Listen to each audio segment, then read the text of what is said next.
Cuentos de Navidad, segunda estrofa. Cuando Scrooge despertó, reinaba tan grande oscuridad que no fue posible distinguir las transparencias de la ventana sobre el fondo de la pared.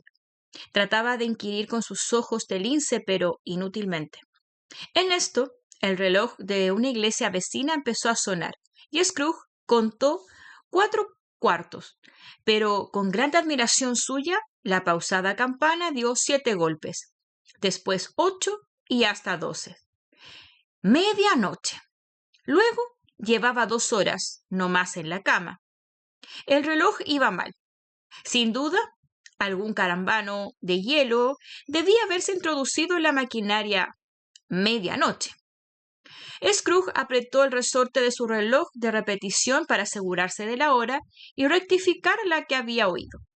El reloj de bolsillo dio también 12 campanadas rápidamente y se detuvo. No es posible que yo haya dormido todo un día y parte de una segunda noche. No es posible que le haya sucedido alguna cosa al sol y que sea medianoche a mediodía. Como esta reflexión era para inquietarle, dejó la cama y se fue a la ventana. Tuvo que quitar con las mangas el hielo que había sobre los cristales para ver algo, y aún entonces no pudo divisar gran cosa. Únicamente vio que la niebla era muy espesa, que hacía mucho frío y que las gentes no iban de un lado a otro atrafagadas, como hubiera ocurrido indudablemente a ser de día. Esto le tranquilizó, porque de lo contrario, ¿qué hubiera sido de sus letras de cambio? A 3 días, vista pagada a Mr. Scrooge o a la orden de Mr. Scrooge y lo demás. Scrooge volvió a la cama y se puso a pensar y a repensar una y 1000 veces en lo que sucedía, sin comprender nada de ello. Cuanto más pensaba, se confundía más, y cuanto menos trataba de pensar, más pensaba. El aparecido Marley le tenía fuera de quicio. Cada vez que, como final de un maduro examen, se determinaba en su interior a considerar todo aquello como un puro sueño, su espíritu a semejanza de un resorte oprimido, que al soltarle toma su primitiva posición, le presentaba el mismo problema. ¿Ha sido o no un sueño? Así estuvo Scrooge, hasta que el reloj de la iglesia marcó 3 cuartos de hora más y de seguida hizo memoria del espíritu que debía presentarse a la 1. Resolvió, pues, mantenerse despierto hasta que la hora hubiese pasado, considerando qué tan difícil le sería dormir como tocar la luna. Era el mejor acuerdo. Aquel cuarto de hora le pareció tan largo que creyó haberse adormecido a veces y dejado transcurrir el momento. Al fin oyó el reloj. Din don, 1 cuarto. Din don, la media. Din don, 3 cuartos. Din don, la hora. ¡La hora!, exclamó Scrooge con júbilo. Ninguno más viene. Hablaba antes de que la campana de las horas hubiese dado. Cuando llegó el momento de ella, despidiendo un sonido profundo, sordo, melancólico, la habitación se iluminó con claridad brillante y las cortinas de la cama fueron descorridas. Digo que las cortinas de la cama fueron descorridas por un lado y a impulso de una mano invisible, no las que había a la cabecera o a los pies, sino las del lado, hacia el que estaba vuelto Scrooge. Incorporándose sentado, vio frente a frente al ser fantástico que las descorría, y tan cerca de sí como yo lo estoy de ti, porque has de notar que yo me hallo en espíritu a tu lado.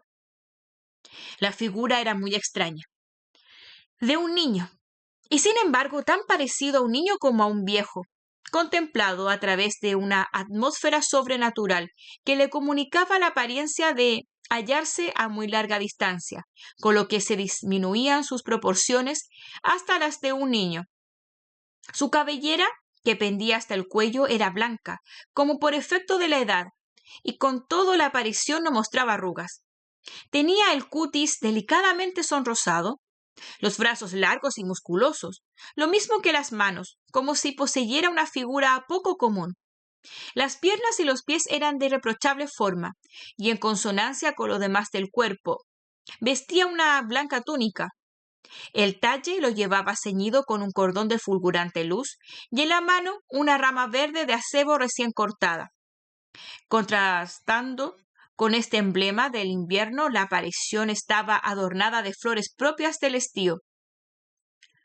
Pero lo más extraño de ella consistía en una llama deslumbrante que de la cabeza le brotaba, y merced a la cual hacía visible todos los objetos. Por eso, sin duda, en sus momentos de tristeza, se servía como de sombrero de un gran apagador que llevaba debajo del brazo. Sin embargo, al contemplarla más de cerca, no fue este atributo lo que más le sorprendió a Scrooge. El resplandor que la cintura despedía era intermitente. No brillaba por todo su contorno a la vez, de suerte que en unas ocasiones aparecía la figura iluminada por unos lados y en otras por otros, de lo que resultaban aspectos diferentes de ella.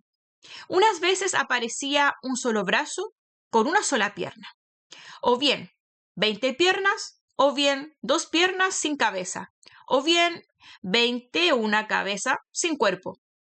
Los miembros, que se confundían en la sombra, no dejaban ver ni un solo perfil en la oscuridad que los circuía al desvanecerse la luz. Después, por una maravilla particular, tornaban a su pristino ser clara y visiblemente. —¿Sois, preguntó Scrooge, el espíritu cuya venida se me ha anunciado? —Lo soy. La voz era dulcísima, agradable, pero singularmente baja, como si en vez de hallarse allí se encontrara a muy larga distancia. —¿Quién sois? —Soy el espíritu de la Nochebuena pasada. —¿Pasada hace mucho tiempo? —No, vuestra última Nochebuena. ¿Acaso Scrooge no habría podido decir por qué, si se le hubiera preguntado, pero experimentaba un especialísimo deseo de ver al espíritu adornado con el apagador y le rogó que se cubriera? —¿Qué? —exclamó el espectro. ¿Querríais ya con profanas manos extinguir tan pronto la luz que de mí se irradia? ¿No es suficiente que seáis uno de esos hombres cuyas pasiones egoístas me han fabricado este sombrero y que me obligan a llevarlo a través de los siglos sobre la cabeza? Scrooge negó respetuosamente que abrigara propósitos de inferirle una ofensa y protestó que en ninguna época de su vida había tratado voluntariamente de ponerle el apagador. Luego le preguntó por el motivo que le llevaba allí. —¿Vuestra felicidad? —contestó el espectro. Scrooge manifestó su reconocimiento, pero no pudo menos de pensar que con una noche de descanso no interrumpido se conseguiría mejor aquel objeto. Sin duda que le oyó pensar el espíritu, porque inmediatamente le dijo: —Entonces, vuestra conversión, tened cuidado. Y mientras hablaba, tendió su poderosa mano y agarrándole suavemente el brazo: —Levantaos y venid conmigo —añadió. En vano hubiera protestado Scrooge que el tiempo y la hora no tenían de oportunos para un paseo a pie, que estaba muy caliente su lecho y el termómetro bajo cero, que sus vestidos no eran a propósito y que el constipado le mortificaba mucho. No había modo de resistir el apretón de aquella mano, aunque suave como si fuera de mujer. Se levantó, pero observando que el espíritu iba hacia la ventana, lo agarró por la vestidura en actitud de súplica. —Yo soy mortal —le dijo Scrooge—, y podría muy bien caerme. —Permitidme tan solo que os toque ahí con la mano —repuso el espíritu, poniéndosela a Scrooge sobre el corazón—, y adquiriréis fuerzas para resistir muchas pruebas. Y al pronunciar estas palabras, atravesaron por las paredes y salieron a una carretera situada. Había desaparecido completamente. No se notaba ni la menor señal de ella. La oscuridad y la niebla habían desaparecido también, porque era un día de invierno, claro y espléndido, aunque la tierra estaba cubierta de nieve. —¡Dios mío! —exclamó Scrooge con las manos unidas, mientras que paseaba sus miradas en torno de sí. —Aquí fui educado, Aquí pasé mi infancia. El espíritu le miró con bondad. Su dulce tocamiento, aunque duró poco, había removido la sensibilidad del viejo. Los perfumes que aromaban el aire le producían el despertamiento de miles de alegrías, de ideas y de esperanzas. Largo tiempo olvidadas, muy largo tiempo. Vuestros labios tiemblan, insinuó el espíritu. ¿Qué tenéis en la cara? Nada, contestó Scrooge, con voz singularmente conmovida. No es el miedo lo que ahueca las mejillas. No es nada, es un hoyuelo. Llevadme, os lo suplico, a donde queréis. ¿Recordáis el camino? Que sí me acuerdo, exclamó Scrooge enardecido. Podría ir con los ojos vendados. Es extraño que lo hayáis tenido olvidado tanto tiempo. Y se pusieron en marcha por la carretera. Scrooge reconocía cada puerta, cada árbol, hasta que se divisó en lontananza una aldehuela con su iglesia, su puente y su riachuelo de sinuoso curso. Unas cuantas jaquillas de tendidas crines se dirigían hacia ellos, montadas por niños que llamaban a otros niños encaramados en carruajillos rústicos o en erratas. Todos iban alborozados, gritando en variedad de tonos, y no parecía sino que el espacio se llenaba de aquella música tan alegre y que se ponía en vibración el aire. Esas son las sombras de lo pasado, observó el espíritu. No saben que las vemos. Los alegres viajeros fueron aproximándose hacia ellos, y a medida que se aproximaban, Scrooge iba reconociéndolos y llamando a cada por su nombre. ¿Por qué se ponía de tan buen humor al encontrarlos? ¿Por qué sus ojos, ordinariamente tan mortecinos, despedían aquellas miradas tan expresivas? ¿Por qué le saltaba el corazón dentro del pecho según iba pasando? ¿Por qué se sintió lleno de júbilo al ver cómo se deseaban unos a otros 1000 felicidades por la Nochebuena? Mientras se separaban, tomando diferentes caminos para volverse a sus respectivos hogares. ¿Qué significaba una Nochebuena para Scrooge? ¿Qué ventajas le había producido? La escuela no ha quedado desierta, indicó el espíritu. Hay en ella un niño solo, abandonado por los demás. Scrooge dijo que lo reconocía y suspiró.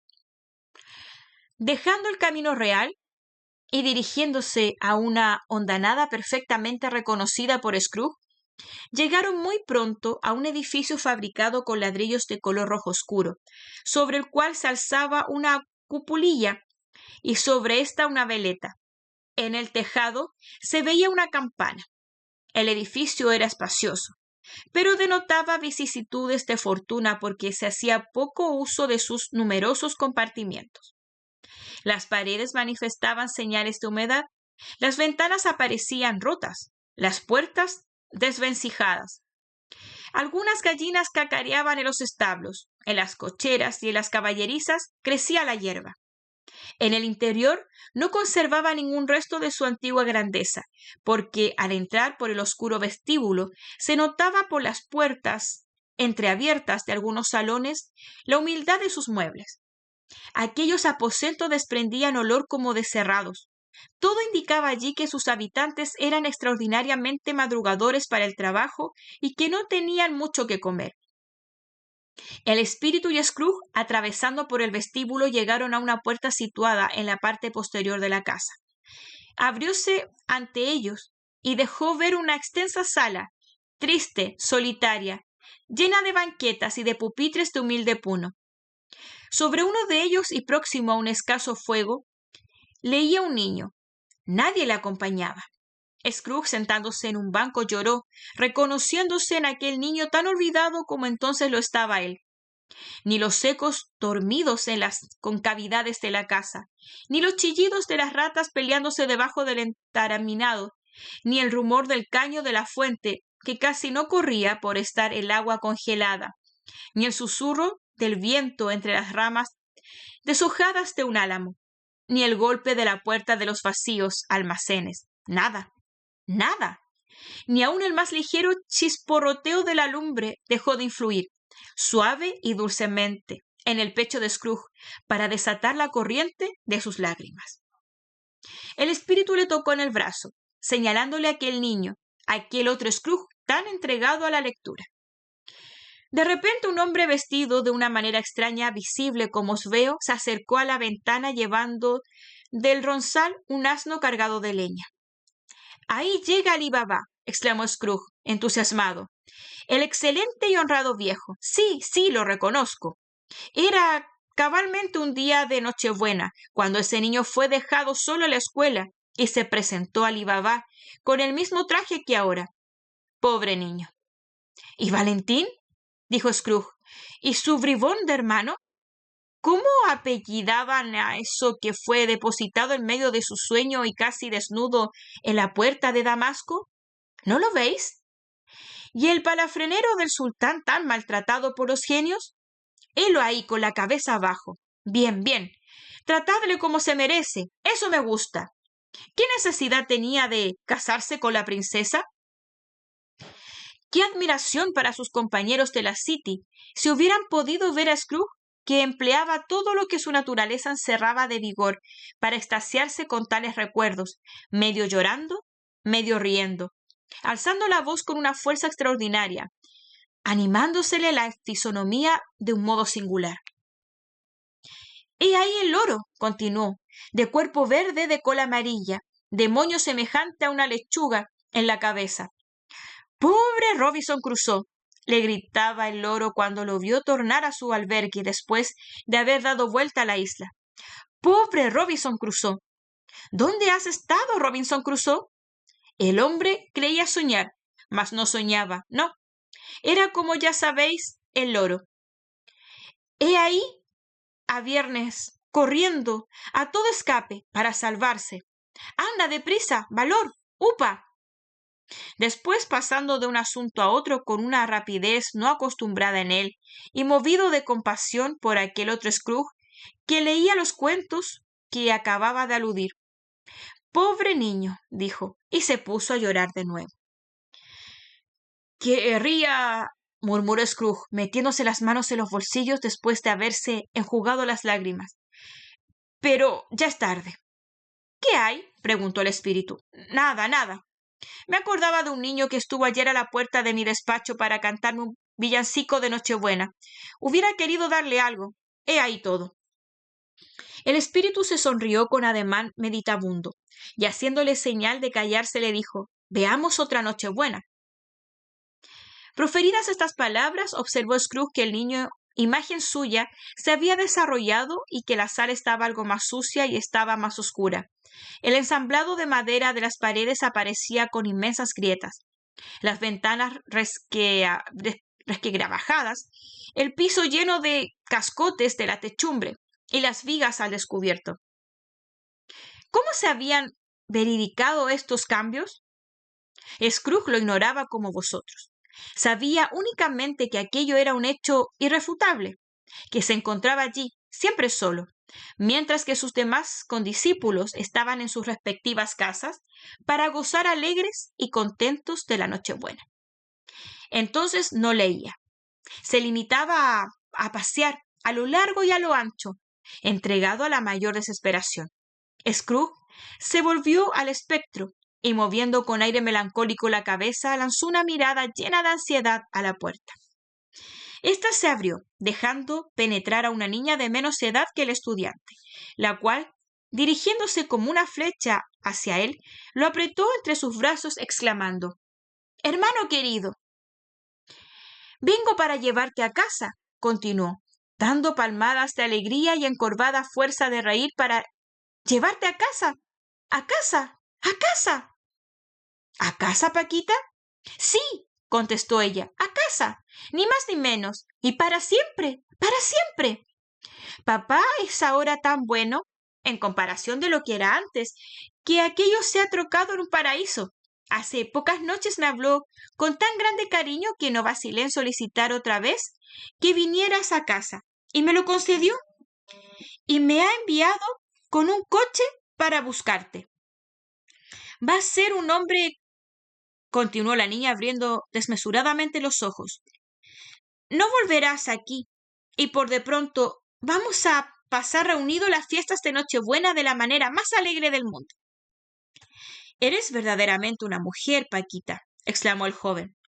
Ella volvió a palmotear y a reír.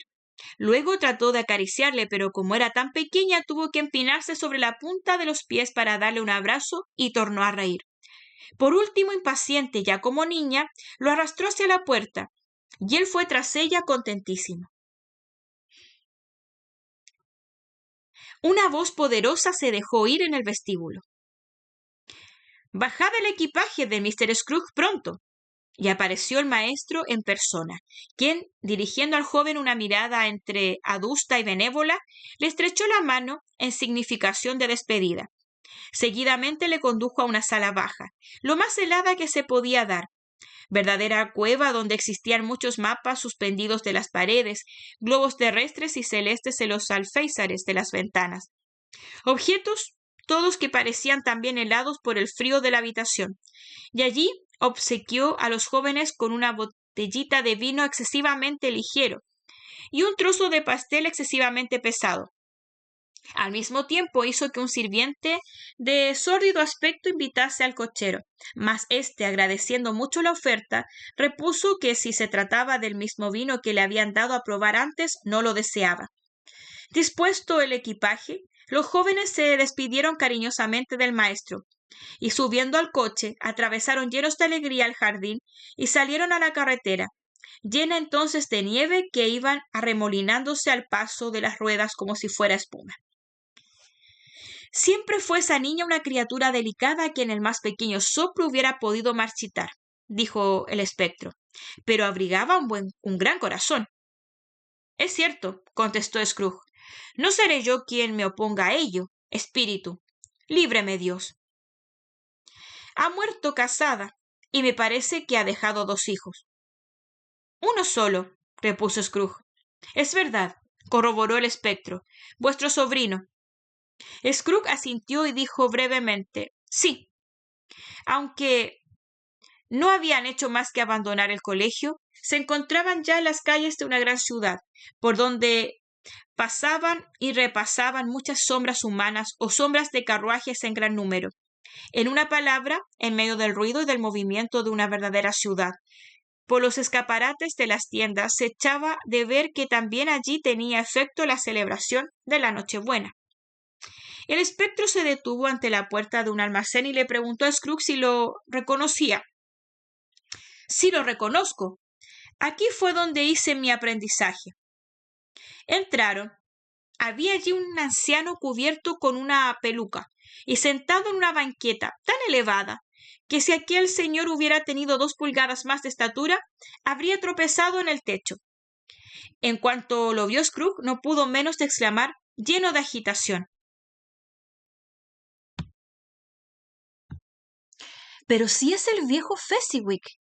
Dios lo bendiga. Es Fezziwig resucitado». El viejo Fezziwig abandonó la pluma y miró el reloj. Señalaba las 7 de la noche. Se restregó las manos, se arregló el inmenso chaleco y, riéndose bonzachonamente, desde la punta de los pies hasta la punta de los cabellos, llamó con poderoso sonoro, rico y jovial acento. «Hola, Scrooge, Dick».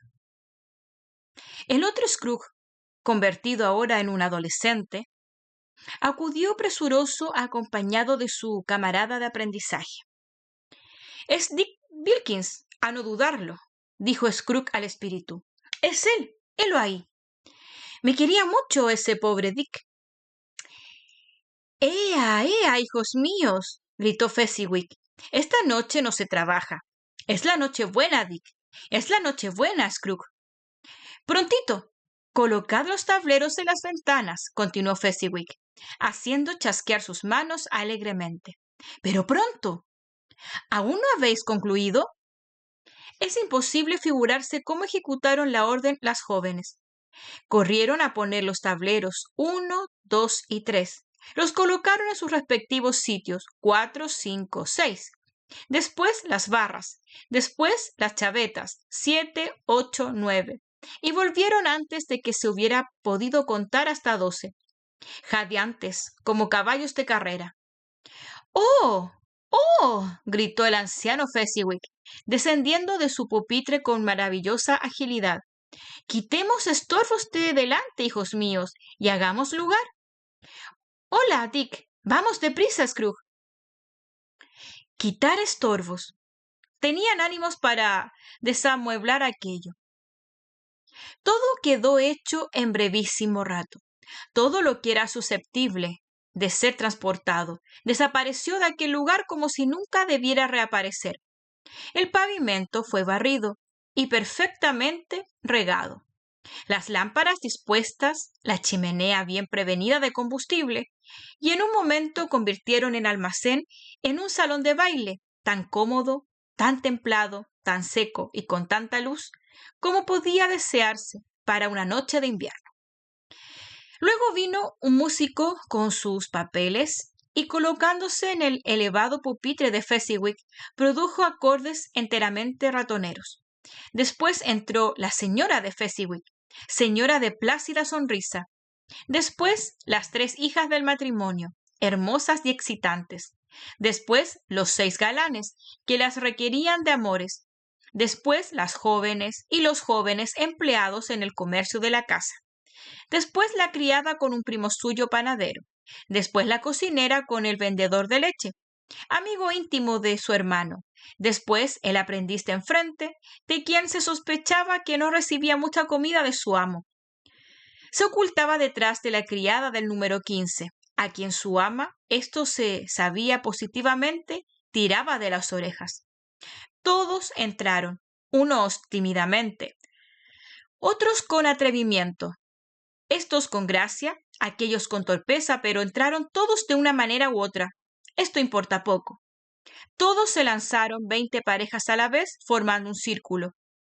La mitad se adelanta, a poco retroceden.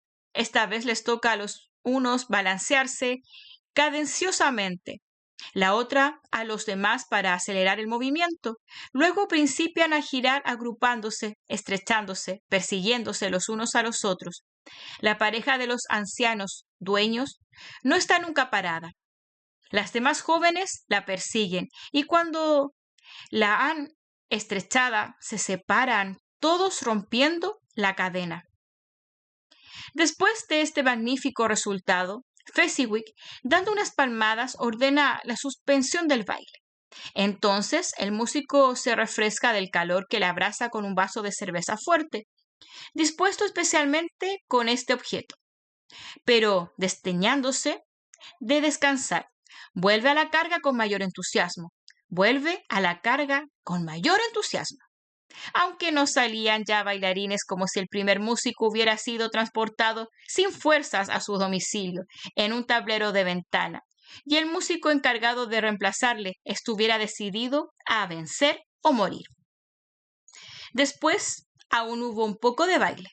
Después más baile, pasteles, limonada con vino, un enorme trozo de asado frito, pasteles de picadillo y cerveza abundosamente.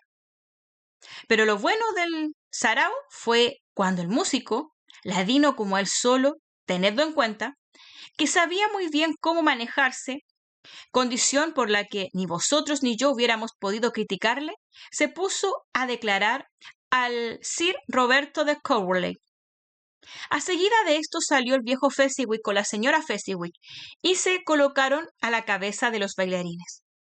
Esto sí que fue trabajo para los ancianos. Debían dirigir 23 o 24 parejas que no admitían chanzas porque eran jóvenes, ansiosos de bailar y enemigos de ir despacio. Más aún cuando hubieran sido en mayor número, el viejo Fezziwig era capaz de dirigirlos, así como su esposa. Era su dignísima compañera en toda la extensión de la palabra. Si esto no es un elogio, que se me indique otro y lo aprovecharé. Las pantorrillas de Fezziwig eran como 2 astros, eran como medias lunas que se multiplicaban para todas las operaciones del baile. Aparecían, desaparecían, reaparecían de cada vez mejor.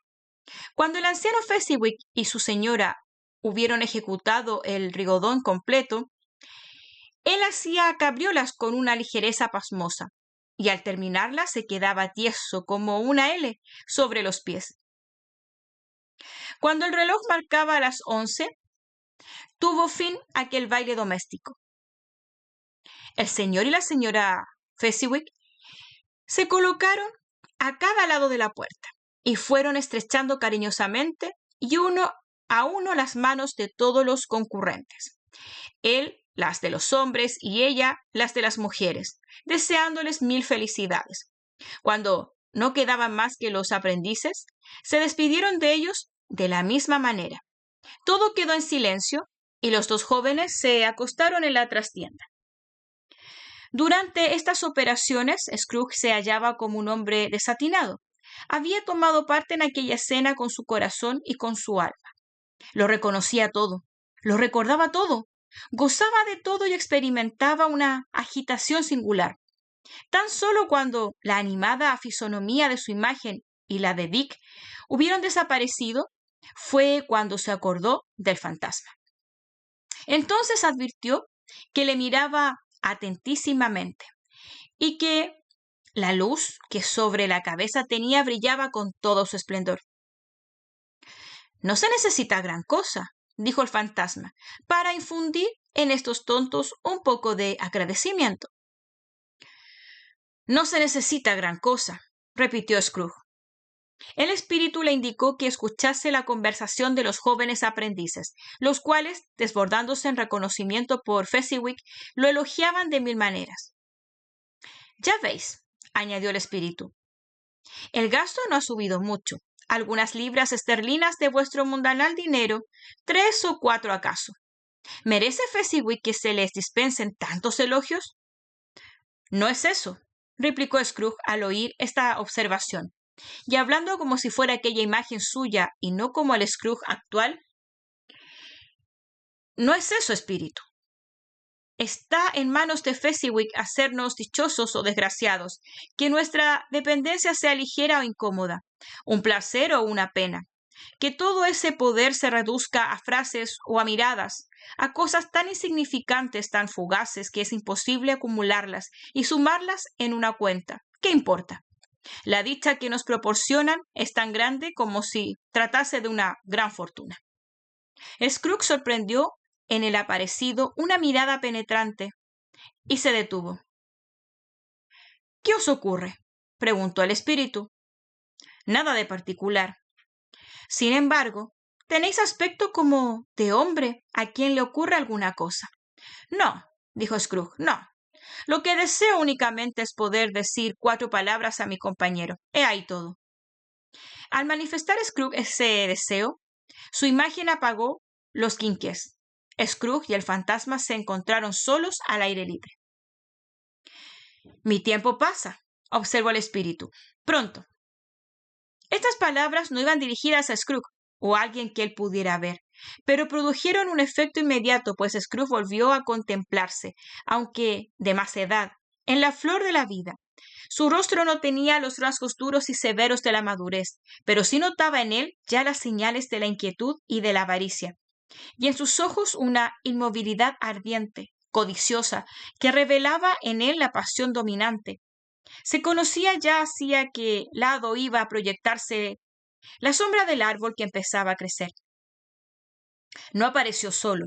A su lado había una hermosa joven, vestida de luto, cuyos ojos, llenos de lágrimas, brillaban a la luz del espíritu. Poco importa, dijo ella suavemente.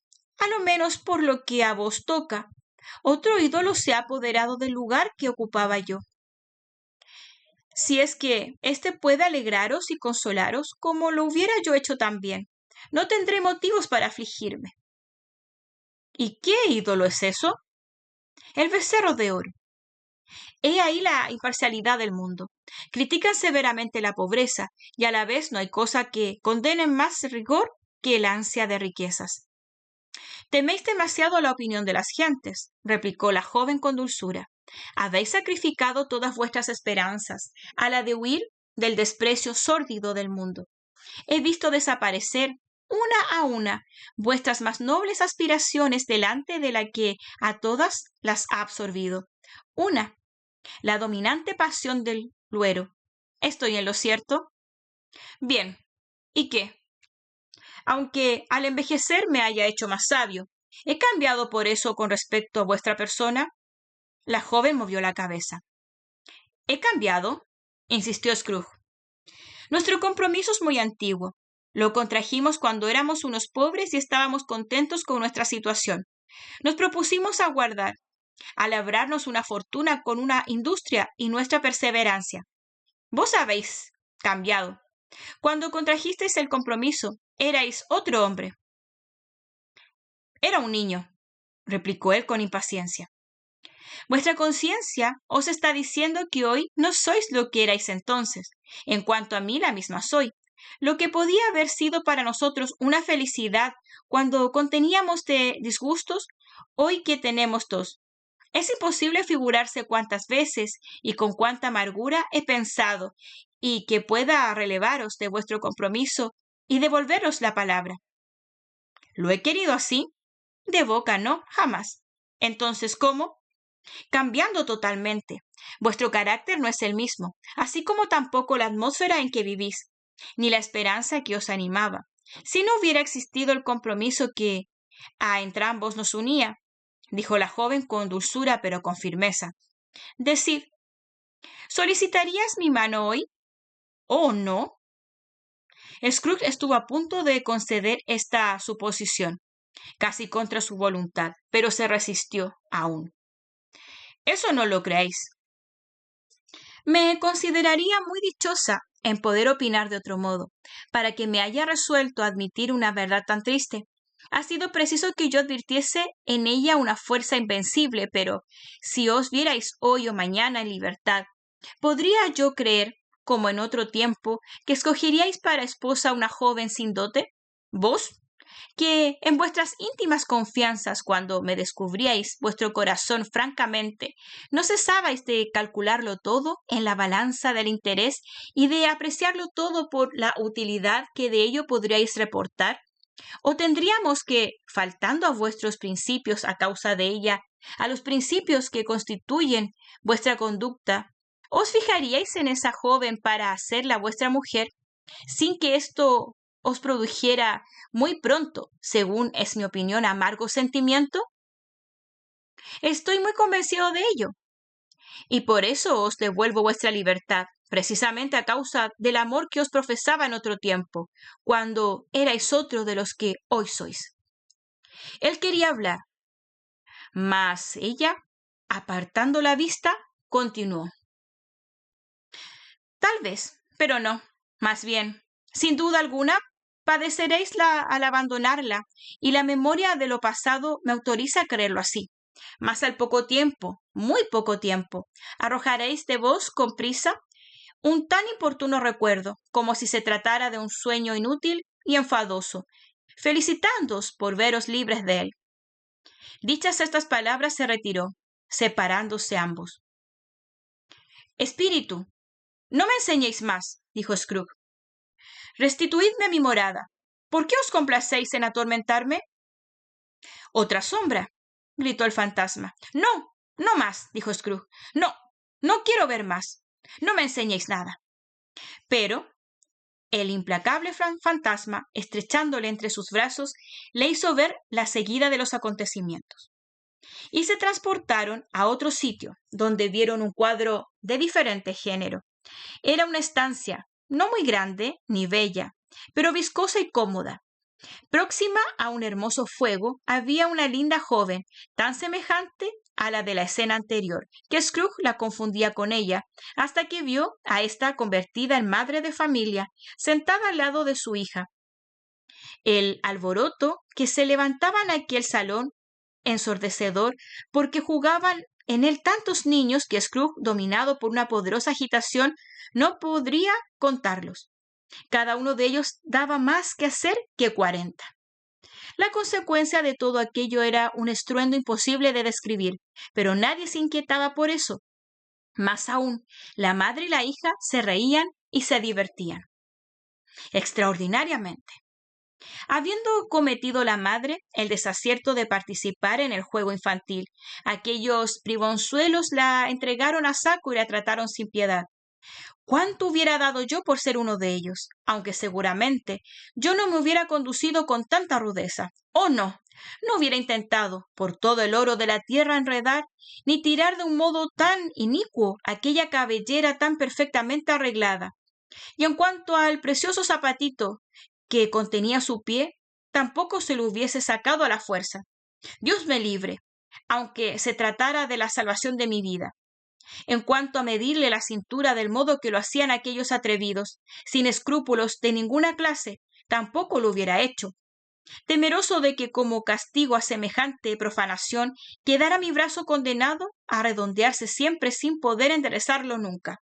Y sin embargo lo confieso, hubiera deseado tocar sus labios, dirigirle preguntas para obligarla a que los abriese, respondiéndome, fijar mis miradas en las pestañas de sus inclinados ojos sin sonrojarla, desatar su ondulante crencha, uno de cuyos rizos hubiera sido para mí el más apreciado recuerdo.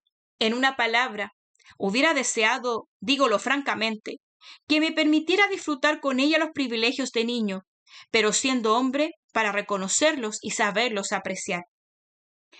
A la sazón llamaron, y sobre la marcha el grupo aquel tan alborotador empujó a la pobre madre sin dejarla que se arreglase los vestidos, sin permitirla que se defendiese, pero sin que se perdiera su sonrisa de satisfacción. La empujó hacia la puerta en medio de un tumulto y de un entusiasmo indescriptible, al encuentro del padre que regresaba en compañía de un recadero cargado de juguetes y de regalos de Navidad. Cualquiera puede figurarse los gritos, las batallas, los asaltos de que fue víctima el indefenso acompañante. Uno lo escala subiéndose sobre las sillas para registrarle los bolsillos, sacarle los paquetes, tirarle de la corbata, suspenderse de su cuello, adjudicarle como demostración de cariño innumerables puñetazos en las espaldas e infinitos puntapiés en las pantorrillas. Y después, con qué exclamaciones de alegría se saludaba la apertura de cada paquete.